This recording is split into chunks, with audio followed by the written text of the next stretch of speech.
தமிழகம் எங்கும் Max Gold cash for your gold. Max Gold நீங்க தங்க மட்டும் இல்லைங்க, பிளாட்டினம், டைமண்ட், சில்வர், ரூபினி எதை வேணாலும் விற்கலாம். உங்களுக்கான பணம் ரொக்கமா கையிலயோ இல்லைன்னா பேங்க் அக்கௌண்ட்லயோ உடனடியாக செலுத்திடுவாங்க. மார்க்கெட் மதிப்பை விட 100 ரூபாய் ஒரு கிராமுக்கு உங்களுக்கு கூடுதலாக கிடைக்கும். தமிழ்நாடு முழுக்க டோர் ஸ்டெப் சர்வீஸும் இவங்க ப்ரொவைட் பண்றாங்க. உங்களுக்கு கோல்ட விற்கணும்னு அதுக்கு ஒரே ஒரு பெஸ்ட் பிளேஸ் மேக்ஸ் கோல்டு தான். கால் 04445454545. வணக்கம். Big topic with Karthik Mayakumar. உண்மையிலேயே இன்னைக்கான பிக்கஸ்ட் டாபிக்னா இதை தாங்க சொல்லணும். வடகொரிய சோல்ஜர்ஸ் இருக்காங்களே, ரஷ்யாவுக்காக சண்டை போட்டவங்க, அவங்க பல பேரும் நாடு திரும்பிட்டாங்க. ஸோ யுக்ரைன் போர் முடிவுக்கு வர்ற ஒரு நல்ல சூழலை ஏற்படுத்திருக்க மாதிரி இருக்கு. இதை பற்றி தான் முழுக்க பார்க்க போகிற நிகழ்ச்சிக்குள்ள போகலாம்.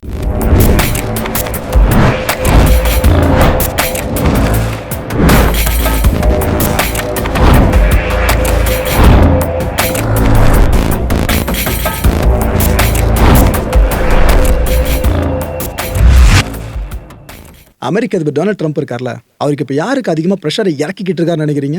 ஜெலன்ஸ்கிக்கு தான், யுக்ரைன் அதிபருக்கு. ஏன்பா நான் சொல்கிறத கேட்டு ஒழுங்காக இந்த போரை முடிச்சுக்கோ, அந்த டெரிட்டரியை கேட்டுட்டு இருக்காங்க ரஷ்யன்ஸு, அதை கொடுத்துருங்க.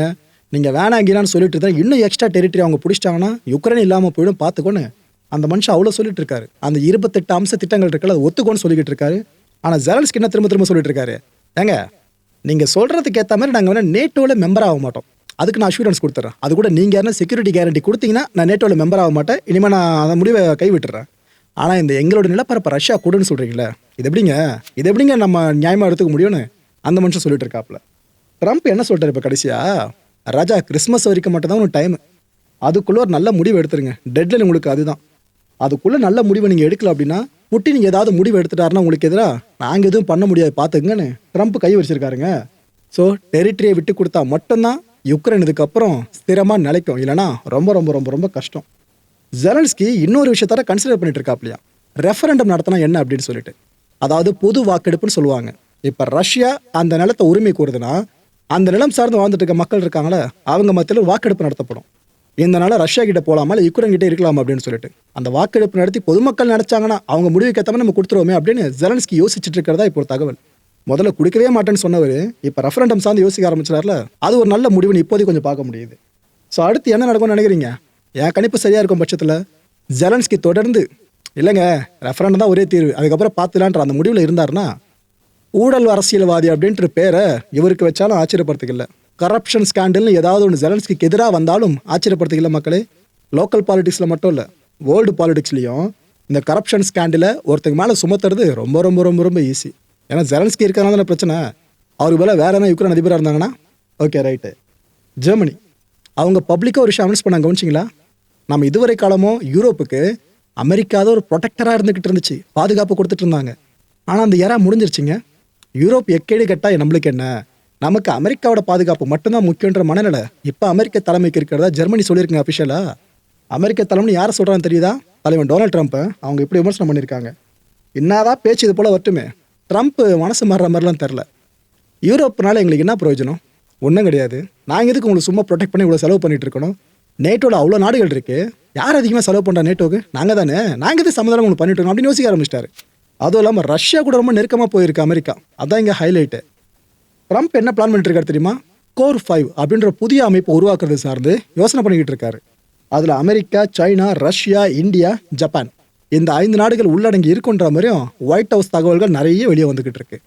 யூரோப் ஒரு பக்கம் கதறிக்கிட்டு இருக்கு, இன்னொரு பக்கம் அமெரிக்கா புதிய கூட்டமைப்பு சார்ந்து யோசிக்க ஆரம்பிச்சிட்டாங்க. அது என்ன G7க்கு போட்டியாக தான் வரப்போகுது, வேற என்ன இருக்க போகுது? அடுத்து ட்ரம்ப் ஒரு வழியாக இந்த பீஸ் அட்டம்ப்டில் யுக்ரைன் போகிற முடிவுக்கு கொண்டு வரணுன்ற முயற்சி இருக்குல்ல, அதில் ஒரு சொல்லத்தகுந்த சாதனையை பண்ணிட்டார்னு நினைக்கிறாங்க. என்னன்னா கிட்டத்தட்ட 123 பிரிசனர்ஸ், அதில் பெரும்பாலும் யுக்ரைன் மக்கள் தான், அவங்கள பெலாரஸ் அரசு விடுவிச்சிட்டாங்க. சிறைக்குள்ளே இருந்த அந்த பிரிசனர்ஸை வெளியே விட்டாங்க. யாருக்காக நினைக்கிறீங்க? ட்ரம்ப் கேட்டுக்கிட்டு இருந்த ஒரே ரெக்வஸ்ட்டு, ஏன்பா எப்படிதான் ரஷ்யா அந்த போரை நிறுத்தினதுக்கப்புறம் சாங்ஷன்ஸாக தூக்கிட போகிறோம், பெலாரஸ் உங்கள் மேலே அவ்வளோ சாங்ஷன்ஸை போட்டுருக்க ரஷ்யா நீங்கள் ஹெல்ப் பண்ணதுனால, உங்கள் மேலே இருக்க சாங்ஷன்ஸை ஒன்று தூக்கணும்னா நாங்கள் எதிர்பார்க்கறத பண்ணி கொடுங்க, மறு அந்த பிரிசனர்ஸை ரிலீஸ் பண்ணி விடுங்கப்பான்னு ட்ரம்ப் கேட்டுக்கிறது. என்னங்க பெலாரஸ் அரசு ரிலீஸ் பண்ணி விட்டுருக்காங்க 123 பேரை. இதன் மூலமாக அமெரிக்கா என்ன தெரியுமா சொல்லியிருக்கு, இது கைமாறு செய்கிறோன்னு சொல்லிட்டு உங்கள் மேலே நிறைய சாங்ஷன்ஸை போட்டிருக்கோல, அதில் இந்த பொட்டாஷ் பேஸ் பண்ணி நாங்கள் போட்டிருக்க சாங்ஷன் இருக்குல்ல, அதை லிஃப்ட் பண்ணுறோன்னு அவங்க ஒத்துக்கிட்டாங்க. அமெரிக்கா பெலாரஸ் மேலே போட்ட சாங்ஷன்ஸில் ஒரு குறிப்பிட்ட சாங்ஷனை தூக்கிறதுக்கு ஒத்துக்கிட்டாங்க. பெரிய பிரேக் த்ரூ மக்களை, இது பெரிய பிரேக் த்ரூ இந்த யுக்ரைன் ரஷ்யா கான்ஃப்ளிக்டை பொறுத்த வரைக்கும். இந்த பொட்டாஷ் அப்படின்னா குழம்பிடாதீங்க. இது என்னன்னா மைண்ட் அண்ட் மேனுஃபேக்சர்டு சால்ட் இருக்குல்ல, இதை தான் பொட்டாஷ் அப்படின்னு சொல்லுவாங்க. இதில் பொட்டாசியம் இந்த வாட்டர் soluble ஃபார்ம் இருக்குல்ல, அதில் அமைஞ்சிருக்கோங்க. இதில் கண்டெயின் பண்ணியிருக்கிறது. பெலாரஸ் ஆக்சுவலாக இந்த உலகத்தில் எடுத்துக்கிட்டிங்கன்னா இந்த பொட்டாஷ் ப்ரொடக்ஷனில் டாமினன்ட்னு சொல்லலாம். எந்த அளவுக்குன்னா குளோபல் சப்ளை இந்த பொட்டாஷை பேஸ் பண்ணி எடுத்துக்கிட்டிங்கன்னா அதில் பெலாரஸோட கான்ட்ரிபியூஷன் மட்டும் 20%. ஸோ எவ்வளோ பெரிய சாங்ஷன் அவங்க லிஃப்ட் பண்ணி விட்டுருக்காங்க அமெரிக்கா. இதன் மூலமாக பெலாரஸ்க்கு மூடப்பட்டிருந்த எக்கானமி ரெவென்யூன்ற விஷயம் இப்போ திரும்ப ஓப்பன் பண்ணப்பட்டிருக்கு இந்த பொட்டாஷ் மூலமாக. Okay right. இதுக்கப்புறம் நீங்கள் பார்க்க போகிற காட்சிகள் எத்தனை பேர் கிம்மோட ஃபேன்ஸ்லாம் கண்கலங்க போகிறீங்க தெரிலங்க. காமிச்சார் அந்த காட்சிகளை. நார்த் கொரியன் சோல்ஜர்ஸ் ரஷ்ய ராணுவத்தோடு இணைஞ்சு யுக்ரைன் படைக்கிற சண்டை போட்டுட்டு இருந்தாங்களே, அதில் ஒரு பெருமளவு சோல்ஜர்ஸ் நார்த் கொரியாவுக்கு வந்துட்டாங்க. நார்த் கொரியாவுக்கு திரும்பினவங்களுக்கு என்ன வரவேற்புன்றீங்க? கிம் ஜாங் உன் வந்திருக்காரு நேரில். அவர் தலைமையில் பெரிய விழா ஒன்று எடுத்திருக்காங்க நார்த் கொரியாவில். அந்த சோல்ஜர்ஸ் எல்லாரையும் ரொம்ப சந்தோஷமாக வரவேற்கணும்னு சொல்லிட்டு. அதில் கிம் அந்த அளவுக்கு எமோஷனலாக இருந்ததை பார்க்க முடிஞ்சுதுங்க. தலையும் ஒன்ஜி எழுதுகிற மாதிரி சீரம் பார்க்க மாட்டோம். ஆனந்த கண்ணீரில் மனுஷன் அப்படி தத்தளிச்சாப்ல. நான் சொன்ன ஒரு வார்த்தைக்காக ரஷ்ய படையில் இணைஞ்சு இங்கே உயிரை பணைய வச்சு சண்டை போட்டிங்களே, ஹேட்ஸ் ஆஃப் அப்படின்ட்டு அங்கே இருக்க எல்லாரையும் ஆற தழுவி அவ்வளோ சந்தோஷத்தை வெளிப்படுத்தினாரு கிம்மு. அதுவும் இந்த போரில் காயம் அடைஞ்சிருப்பாங்களே, கால் கையை இழந்த பல பேர் சோல்ஜர்ஸ்லாம், அவங்களுக்கு இதுக்கப்புறம் சண்டை போடுறதுக்கு வாய்ப்புகள் கிடைக்காது, வழங்கப்படாது. ஏன்னா சுகா அங்கே வேணும் முட்டுருவாங்களா, இப்போ அவங்க பார்க்கப்பட்டுருவாங்க. வீல் சேரில் வருவாங்களே, அவங்கள போய் நேரில் அழைச்சி அவங்கள போய் ஆற தழுவி கிம் ஜாங் உன் அந்த அளவுக்கு தன்னோட சந்தோஷத்தை பதிவு பண்ணார். நாட்டுக்காக நீங்கள் இவ்வளோ பெரிய தியாகத்தை பண்ணியிருக்கிறத அப்படி புகழ்ந்தார். இந்த வட கொரியன் சோல்ஜர்ஸ் இருக்காங்களே, அவங்க சார்ந்த பெரிய கான்செப்டாக நடந்துச்சுங்க நார்த் கொரியாவில். கிம் ஜாங் உன் கிட்டத்தட்ட கடவுள்கள் மாதிரி தான். அங்கே வந்த ஒவ்வொரு சோல்ஜரையும், ரஷ்யாவுக்காக களத்தில் சண்டைப்பட்ட ஒவ்வொரு நார்த் கொரியன் சோல்ஜரையும் அவர் பார்க்க ஆரம்பிச்சிருந்தார். இதெல்லாம் முத்தாய்ப்பான விஷயம். இந்த யுக்ரைன் ரஷ்யா கான்ஃப்ளிக்டில் ரஷ்யாவுக்காக சண்டை போட்டு உயிர் நீத்த நார்த் கொரியன் சோல்ஜர்ஸ் இருக்காங்களே, அவங்களோட ஃபோட்டோஸை வச்சு அந்த ஃபோட்டோஸ்க்கு மெடல் அணிவிச்சிட்டு இருந்தாருங்க கிம் ஜாங் உன்னு. உயிரோடு இருக்கிறவங்கள சுக அங்கவீன முற்றவங்களை நீங்கள் அழைச்சி பாராட்டுறது வேற. ஆனால் இறந்து போனவங்க சார்ந்த இந்த அளவுக்கு நீங்கள் மெடலை அணிவிச்சு பாராட்டுறதுன்றது எல்லாரும் பெருசாக பண்ண மாட்டாங்க. கிம்மு பண்ணியிருக்காப்புல அதை. ஏன்னா வடகொரியா பொறுத்த வரைக்கும் இராணுவம் அதுதான் எல்லாமே. அதை பேஸ் பண்ணி தான் ஒட்டுமொத்த நாடுமே கட்டமைக்கப்பட்டிருக்கு. இதை பண்ண கையோடு அந்த சோல்ஜர்ஸை இழந்திருப்பாங்க பார்த்தீங்களா, அவங்களோட குடும்பத்தினர், அம்மா அப்பா, கணவனை இழந்த மனைவிகள், அப்பாவை இழந்த குழந்தைங்கன்னு சொல்லிட்டு அவங்களாம் அந்த ஈவெண்ட்டுக்கு அழைக்கப்பட்டிருந்தாங்க. இவர் ஒரு மெடலாக அவங்களுக்கு அணிவிக்க அந்த ஃபோட்டோஸ்க்கு அணிவிக்க அங்கே பக்கத்தில் இருந்த அந்த ஃபேமிலிலாம் கதறி அழ ஆரம்பித்தாங்க. இந்த காட்சியில் அங்கே பார்க்க முடிஞ்சுது. என்னதான் நாட்டுக்காக உயிர் நீத்தாங்க அப்படின்ற ஒரு பெருமையை அந்த குடும்பத்துக்கு இந்த அரசு கொடுத்தாலும் அந்த குடும்பத்திலேருந்து ஒருத்தர் இழந்திருக்காங்களே, அந்த வழியை ரீப்ளேஸ் பண்ண முடியாதுங்க. ஆக்சுவலாக அந்த எமோஷனல் மூமெண்ட்ஸ் இருக்குல்ல, இது எல்லாத்தையும் நான் இப்போ உங்ககிட்ட காண்பிக்கிற, முழுமையாக பாருங்கள். நார்த் கொரியா சார்ந்து இது போல் காட்சிகளை வெளியே வர்றதே அபூர்வம் தான்.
மக்களை இந்த கான்டென்ட்டை பொறுத்த வரைக்கும் என் மனசில் ஒரு வினா இருக்குது. முடிஞ்ச அதுக்கான பதில்களை கீழே கமெண்ட் செக்ஷனில் கமெண்ட்டாக லீவ் பண்ணுங்கள்.